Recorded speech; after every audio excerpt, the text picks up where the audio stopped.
This is your what they call a bell crank.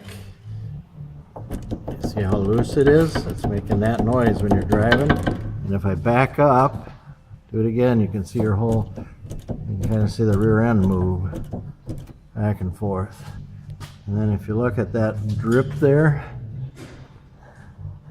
turn it on side, that's your shock absorber leaking. So you need a shock in the rear right. All right, again, bell crank and shocks.